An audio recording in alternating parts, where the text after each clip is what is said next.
Let's talk about vagueness and vague teachings and then how to work with those so you don't find yourself brainwashed, hypnotized, or believing nonsense that's not true, because this is how we work, eh?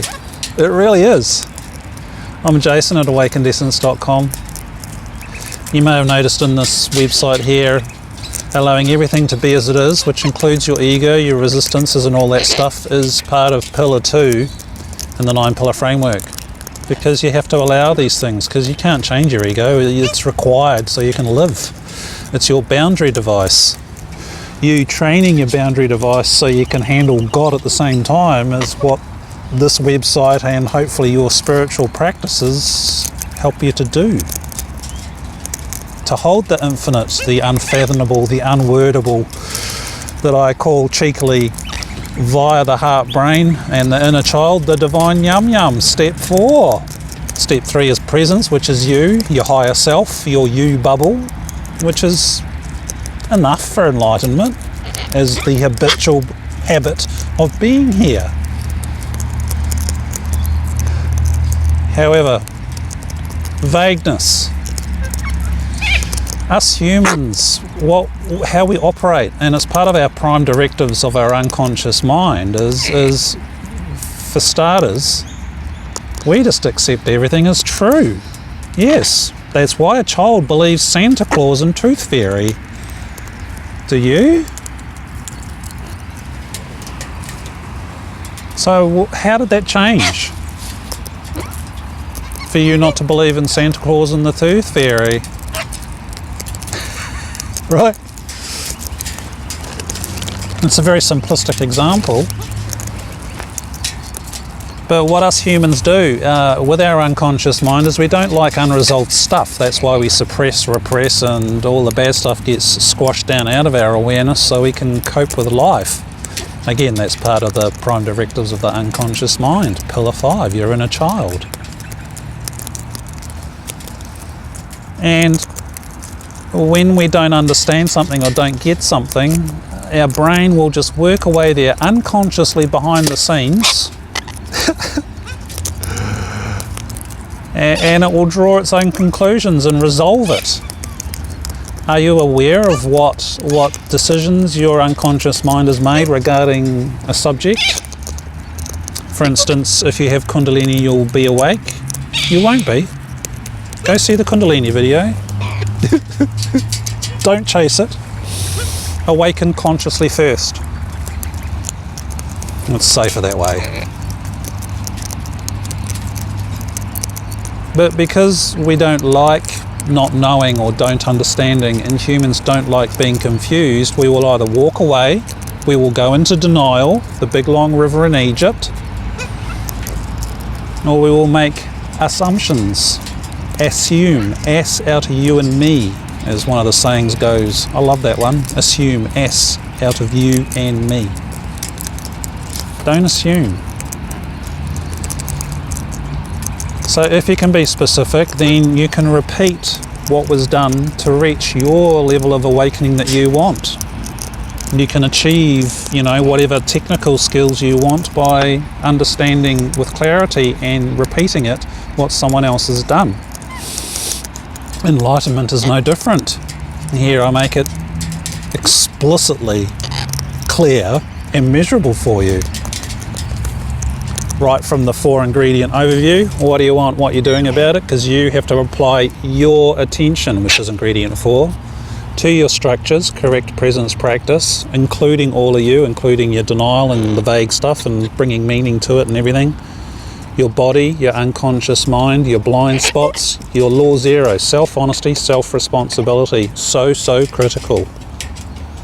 That's the toughie that most spiritual people don't want to face. What am I doing with my attention?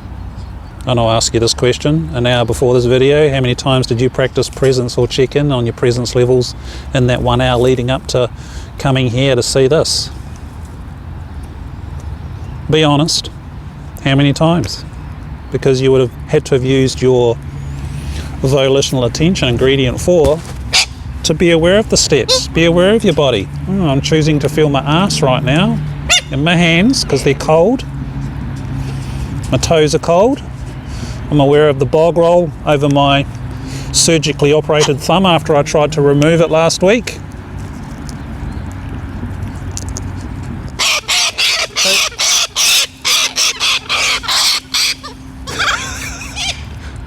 That was a good wee fight.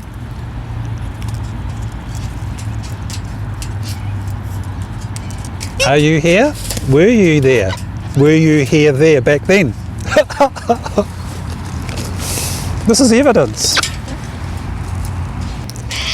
So with spiritual theories, one sentence memes, truisms. A truism is something, yeah, it's true, but at what level? Like, you are already enlightened. Well, at the God level, step 4, yeah, you are. Are you consciously aware of God while you're feeling your ass? Are you consciously feeling God when you try and remove, you know, a digit? What's the evidence? You'd have to check. So this is where you bring in the specifics to this moment, this now, because the now is the only thing that exists. Yes, that's a vague plausibility, but right now, are you aware of your backside?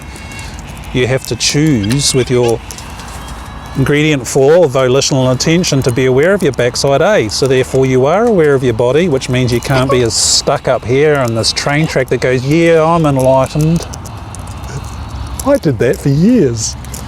Ooh, I had Kundalini. I'm enlightened. I've had bliss for 6 months. I'm enlightened. Nah, I was claiming. What was the evidence? Well, the evidence was, when I was defined about it, was I wasn't grounded and I was just activating my esoteric structures that feel naturally blissful because that's where they exist.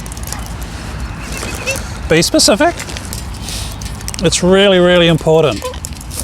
You get detailed so you can measure it, so therefore you can validate the evidence, ingredient 3, pillar 3, that it's actual. I've got evidence around my presence levels when I did this and tried slicing me thumb off last week. So, you know, there are a lot of teachings out there have a lot of vague stuff, and what happens is because we're comfortable with the content, it's not useful. So in the Kundalini video, I talk about the real stuff, you know, where you feel or hear and experience your atoms boil, plus pain that makes bone snapping, i.e. what things, I mean, I've snapped 4 bones, I know what it feels like, and I tried cutting my thumb off last week. Nothing compared to Kundalini pain, nothing, like a feather tickle. So some of the best teachers on this planet teach vague stuff, which really hinders those that are seeking because they don't know what specifically to do and they don't actually do it. For Eckhart Tolle to say, when I'm not present I am, for him is true if he checks the steps and feels his presence, but for everybody else we have to check the steps. I still do it anyway because I know what benefit there is of me doing that. Makes it deeper. Yeah. Now I've got humans adding in. Fantastic. So if a teaching is vague or the methodology is vague, you've got to find out as much as you can about it, practice it, refine it, give yourself feedback. If you can get access to that teacher or someone that's mastered it, one-on-one feedback will help you the most to tune it so it becomes deeply unconscious and then can become your default habit, which is Phase 3 Awakening, Enlightenment Level 1, Abiding Presence. And if you keep your practice up, it matures into Phase 4, Matured Abidance, where the Divine Yum Yum is with you when you do things like this. It makes a difference, it really helps. So, you know, in the Kundalini video, I mentioned Sadhguru. And he's a genius level teacher. I can't even fathom where that man is. I mean, I've seen him, I've sat next to him, he's given me his lentils. And he knows all of these specific details. If you can get to talk to him one-on-one, good luck with that. And he can help you with stuff like Kundalini, which is, you know, literally the nuclear bomb that's inside your body. And when it goes off, it goes off. And he says in one of his Kundalini videos that, you know, a dog barking is Kundalini. Well, that's a little bit vague, and it's not terribly useful, because if you activate the real stuff, your atoms boiling is a little bit more serious. So be aware of specifics, because some teachers are so amazing and so brilliant, and they just teach for the masses because, you know, memes get likes on Facebook and stuff like that. It won't help you awaken though, eh? So please be specific. Like, if there's anything in here that isn't working, be specific with me about it. Let me know. I want to know. Especially regarding your evidence on the matter. I don't care what other teachers say. The good ones tend to confirm exactly what I say. While I haven't finished it yet, I'm working through Sadhguru Jaggi Vasudev's Inner Engineering audiobook off of YouTube, and he's orating it, so it's great. But all I hear through that is the entire 9-pillar framework, and the what do you want, what you're doing about it. It's laced heavily. He talks about responsibility. Well, that's pillar 4, law 0, self-honesty, self-responsibility. It's all there. He is a genius level master. It really is. But he does do a lot of vague teaching for those that obviously can't handle the detailed stuff. But I'm with him. This is possible for everyone, and he says that too. So I'm glad I heard him say that just now. As anybody can get to phase 3, abiding awakening, and then phase 4, matured abidance. Whether you get the other hoo-has, the transpersonal and all that other stuff, I don't know if you earn that or if it's a soul gift, because you are at that place on the evolutionary slide. I don't know. I don't particularly care either. What I would like is for the specifics of these teachings to help people to come home fast, so more of us can act as awake, conscious beings here on this planet, so we can direct the politicians and the lawmakers and the companies and everybody else to help save this planet, which we are currently destroying. So these guys have a home in 500 years. Sadhguru at the moment is driving his motorcycle around the planet to bring awareness to soil. We need to waken up. And one way to do that, please, is be very specific as to what you're doing with your consciousness, what you're doing if you read a vague teaching, and test it for exactitude, so you can bring it in as something that you can measure the outcomes of. It's so simple. The 9-pillar framework breaks down a lot of the specifics. You add an ingredient 1 for the overview. What do you want, what you're doing about it? Yeah, if you do it, you'll get the evidence. It either works or it doesn't. Hey, that's what counts. Not a theory in your head, oh, we're always enlightened, and then you don't practice your presence. The bird fell over when I said that. God, they're funny.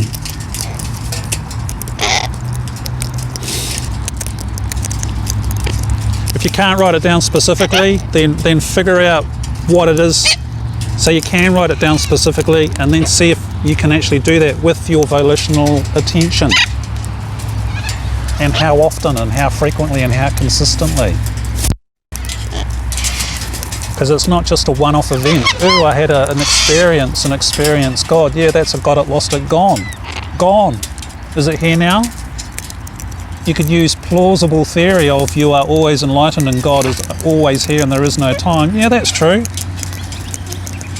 If you're in at least step 3, or step 4 of correct presence practice, yeah, you will be in no time at the same time. There will be no 2, you and God are 1. But if you're not in presence, you're not actually evidencing the experience of communing with the divine. Therefore it doesn't count. It's not evidence, it's just an idea. Just as fast if you do it right, because it's specific. Yeah.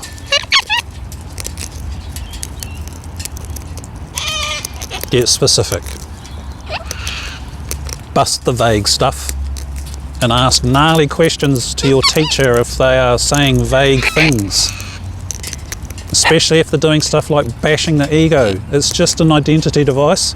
It's yours. The trauma, the DNA, and all those other harder to change layers were given to you at your conception. Yep. Tough biscuits. You just got to work through it.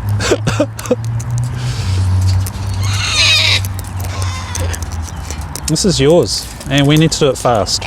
We really need to do it fast to help 1, you, 2, your community, and 3, us humans on this planet before we really do finish wiping it out. Because these guys deserve a life too. They're very smart. They don't really do too much environmental destruction. They do none. Although the humans might not like it when they chew up your veranda, eh? They're quite destructive. Hey, darlings. Hey? You're looking all cute. Think specific.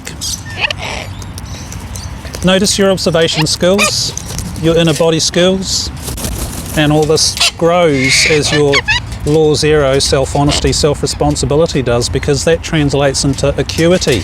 So you are aware of the different nuances in your body, your energy systems, your spiritual phenomena. And when you do something like try and cut a body part off, you can respond and make things flow in a way that will maximise the healing. That's an outcome. Instead of freaking out and doing the wrong thing or having another accident. Be specific.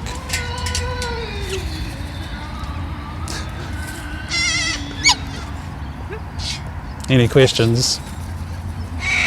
Make contact. I'm Jason at AwakenedEssence.com. Yeah. You're looking all cute. You're all fluffed up. It's because it's freezing, isn't it? Hmm?